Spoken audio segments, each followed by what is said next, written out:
saw in this morning's Sunday Mirror that we're joining them in a hunt for 600 children. Actually, they aren't children anymore because these children were brought over to England in 1939. That's 49 years ago, from Prague in Czechoslovakia. They were all in the gravest danger because they were Jewish, some of them orphans, their parents might have been arrested, or maybe their parents were just intellectuals or communists, the kind of people that Hitler really hated. If they hadn't been rescued and brought over to England, these children would have been killed by the Nazis. But in fact, they were saved by an English stockbroker called Nicholas Winton. He works now for the old people's charity, Abbeyfields. Now, Mr. Winton doesn't want thanks, but he feels that he may still have some documents or information that might help those children trace their families. He himself got involved in saving them by chance. He told us, I had a friend, Martin Blake, who suggested I should go to Prague in 1938 to join him and try and help the refugees. There were people working out there to save them, but nobody specifically arranging for the children to escape. When they heard what I was trying to do, desperate parents kept begging me to save their children. I made a list of the most urgent cases. We took pictures of them and tried to find a home and a sponsor for each child in Britain. Sometimes we had to make fake permits for the children. At the last moment, the German or the Czech authorities demanded extra money or said the papers weren't in order. But at last, on the 1st of July 1939, we got 241 children onto a train from Prague to London. It was absolute chaos when they arrived at Liverpool Street Station. 241 children, from babies to teenagers, with name tags round their necks and foster parents waiting for them. in all, Nicholas Winton and the committees who helped him managed to save 664 children.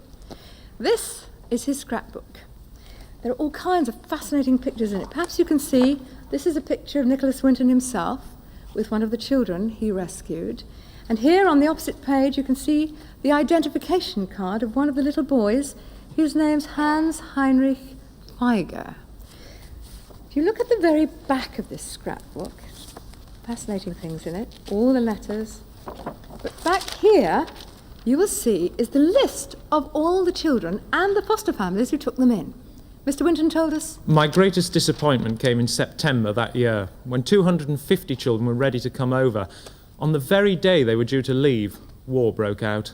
I can't imagine what became of those children. and in fact there's a letter here in the scrapbook explaining that all the work regarding the bringing over of children into this country has had to be postponed until further notice, and that of course is because war broke out. I'll show you one other thing that struck us very touching. Here, if you just have a look here, you can see little composites of the pictures of the children as they were then. I don't know if you can see that. And here, if you look, there's their names, and this one here, it says placed. You see, there the children are. We asked Mr. Winton how he feels knowing so many people owe their lives to him. He said, I'm only disappointed I couldn't have saved more. So many lives could have been saved if people at the time had realised the urgency. It's heartbreaking. but still his achievement is wonderful. Now, Mr. Winton himself has traced one of those children, Rudolf Vesely, who is with us here tonight. There he is. Good evening, Mr. Vesely. Evening. Lovely to have you here. Thank you. And we've actually managed to find 3 more. This is Vera Diamant when she was 10. Now she's Vera Gissing. She told us, This is the picture from which I was chosen by my family in 1939. I shall never forget waving goodbye to my parents and suddenly feeling very afraid because I caught the expression of fear on my parents' tear-stained faces. There were German soldiers all around us. do you remember actually arriving in England? I do, the tearful parting with my sister, she's in New Zealand now, and when my foster mother first saw me, I call her my little English mummy because she's so small. Tears were pouring down her face and she hugged me and said some words which I didn't understand. But now I know she said, "You shall be loved." And she was right, loved I was. They had very little money, but they had a heart as big as a house. They did everything they could to make me happy. I was very lucky. My 2 cousins were going to come over in September, but the war broke out and they never arrived. I learned that they'd both died in Belsen. She gave us a picture of her little English mummy. It was actually taken in November on her 91st birthday. She looked lovely. There is written on the back that she, with her husband and daughter, chose me and therefore saved my life. I spend every birthday with her in Ormskirk in Lancashire. Vera is writing a book of her life, which is called The Pearls of Childhood. She told us, My parents tried to minimise the danger, but the night before I left, my mother wanted to prepare me, so she carried me to an open window. The night sky was full of stars. She said, "Let the stars and the sun be messengers of our love and our thoughts." And all through the war, I spoke to my mother through the stars and the sun, and I hope maybe she spoke to me. My father gave me a beautiful leather diary and told me to write in it so that after the war we could read it together. I never saw either of them again. her book is based on that diary. Until we told her this week, she had no idea that Nicholas Winton had in fact arranged her rescue. But we did find her name, Vera Diamant, as she was then, on his list. So we told her about him. She said, I tried very hard to find out who had rescued us. I even tried the Archbishop of Canterbury to see if he knew, but I drew a blank. I would very much like to meet Nicholas Winton, to thank him for saving my life. If it hadn't been for this man, I wouldn't be here to tell the tale. Vera Gissing is with us here tonight. Hello, Vera. And I should tell you that you are actually sitting next to Nicholas Winton.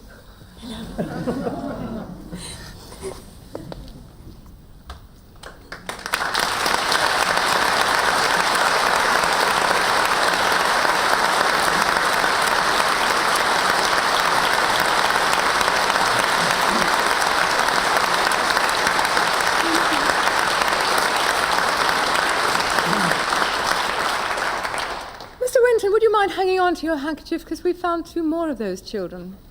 One of them is called Hanush Schnabel. He was only 11 when he came over here. We have his passport with all the official stamps on it. I don't know if you can see. This is how he got out. He told us. I don't know how my rescue was arranged. I had no idea when I left my parents at Prague Station that I would never see them again. My older brother was supposed to come here in September, but war broke out and I never saw him again either. I hoped all through the war that they would survive, but they were gassed in a concentration camp. I've often wondered who was responsible for organising my rescue. I would dearly love to meet him and thank him for helping us children without any hope of acknowledgement. Hanush's name is on Nicholas Winton's list. They call him Hans there, you see. Hanush is here tonight, so you too can thank Mr. Winton.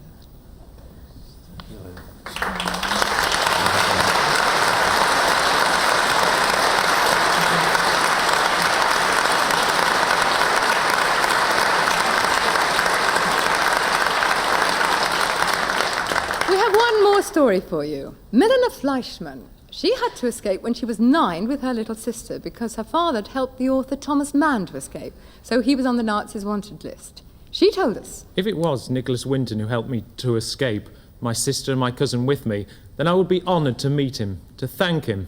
If it were not for him, I would have gone the same way as my cousins, who both ended up in concentration camps. Once again, Milena is on Nicholas's list. You see her there. But she is now Lady Milena Grenfell-Baines. And there she is. Milena, I believe you still have the name tag you wore around your neck when you arrived as a little girl at Liverpool. I wore this around my neck.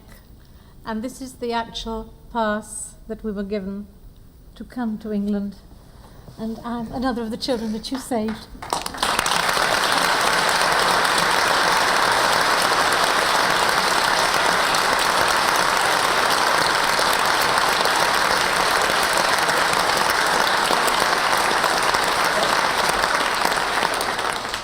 May I say that my mother is watching this evening. Yeah. She is 84 and she too was rescued and is in England and watching this programme this evening. There you are, Mr. Winton. Well, a lot of memories brought back. I hope you now realise how grateful people are to you for what you've done. I know you don't want thanks, but I think you're certainly going to get them. Thank you so much for joining us.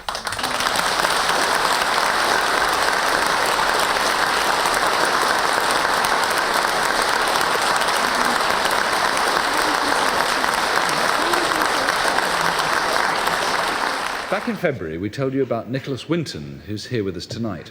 Now, Mr. Winton realised in 1938 that a great many children in Prague would be killed by the Nazis unless somebody rescued them. So he organised transport for them, he got visas, he even forged documents for them, and he managed to save 664 children who would certainly otherwise have been killed. But they never realised that Nicholas Winton was responsible and that they owed their lives to him. We asked as many as possible of these grown-up children to get in touch with us, so they'd have the chance to thank Mr. Winton personally. Can I ask, is there anyone in our audience tonight who owes their life to Nicholas Winton? If so, could you stand up, please? Mr. Winton, would you like to turn round?